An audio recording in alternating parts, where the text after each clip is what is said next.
Shalom Pak Pendeta. Kemarin saya ditanya oleh anak yang sekolah teologia, mengatakan bahwa Tuhan itu tidak punya nama. Karena di dalam kitab Keluaran 3 ayat yang ke-14, terjemahannya Yayasan Lembaga Alkitab Indonesia katakan, firman Allah kepada Musa, "Aku adalah aku." Lagi firmannya, "Beginilah kau katakan kepada orang Israel itu, akulah aku telah mengutus aku kepadamu." Tuh, Pak Ngamput bisa baca sendiri kan? Tuhan mengatakan, "Aku adalah aku." Jadi Tuhan itu tidak punya nama. Bagaimana menjawabnya Pak Pendeta?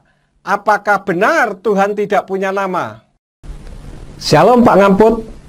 Kalau membacanya di kitab Keluaran pasal 3 ayat yang ke-14, ya benar, Tuhan tidak punya nama. Karena tidak ada Tuhan bernama "Aku adalah aku." Seharusnya ayatnya dibaca sampai ayat 15, Pak. Ayat 15 di kitab Tenak berbunyi, "Wa yomer ot Elohim el Moshe kotomar el beni Yisrael. Yahweh Elohi Avotachem, Elohi Abraham, Elohi Yitzhak, wa Elohi Yakub, selakani alechem, zezemi leolam, wa zezekri ledordor." Yang artinya, dan Elohim berfirman lagi kepada Mose, "Katakan demikian kepada Bani Israel, Yahweh, Elohimnya leluhurmu, Elohimnya Abraham, Elohimnya Yitzhak, dan Elohimnya Yakub telah mengutus aku kepadamu. Itulah namaku untuk selama-lamanya, dan itulah pengingat bagiku dari generasi ke generasi." Nah, di ayat 15 ini dijelaskan bahwa namanya dan sebutannya adalah Yahweh. Kalau ayat 14 tadi, Yahweh menyatakan keberadaannya atau eksistensinya. Sehingga jika orang tanya, Mose disuruh mengatakan, "Aku itu ada." Karena Yahweh itu kekal, dari kekal sampai kekal. Namun untuk namanya baru ditulis di ayat 15-nya. Tadi saya sudah sampaikan. Lebih jauh di kitab Yesayahu pasal 42 ayat yang ke-8 bagian A dikatakan, "Ani Yahweh Husmi," yang artinya aku Yahweh itu namaku. Jadi Yahweh memperkenalkan diri lagi di zaman Yesayahu atau Yesaya bahwa namanya adalah Yahweh.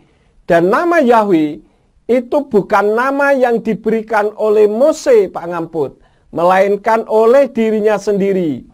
Hal itu bisa kita baca di dalam kitab Yirmiyahu atau Yeremia pasal 32 ayat yang ke-20 dari Indonesian Literal Translation dikatakan, "Sebab engkau yang telah menaruh tanda-tanda dan keajaiban-keajaiban di tanah Mitsraim atau di tanah Mesir sampai pada hari ini dan di Israel serta di antara manusia, dan engkau telah membuat nama bagimu." Perhatikan kalimat ini. Engkau telah membuat nama bagimu seperti pada hari ini. Dan nama Yahweh di kitab Perjanjian Lama tertulis lebih dari 6.800 kali. Dan di Perjanjian Baru tertulis 231 kali. Ini membuktikan bahwa nama Yahweh itu penting dan harus menjadi sentral penyembahan kita melalui Sang Juru Selamat kita, yaitu Yeshua HaMashiach yang dahulu dikenal dengan Yesus Kristus dengan bimbingan Ruach HaKodes atau Roh Kudus. Paham ya Pak Ngamput? Jadi Tuhan punya nama atau tidak?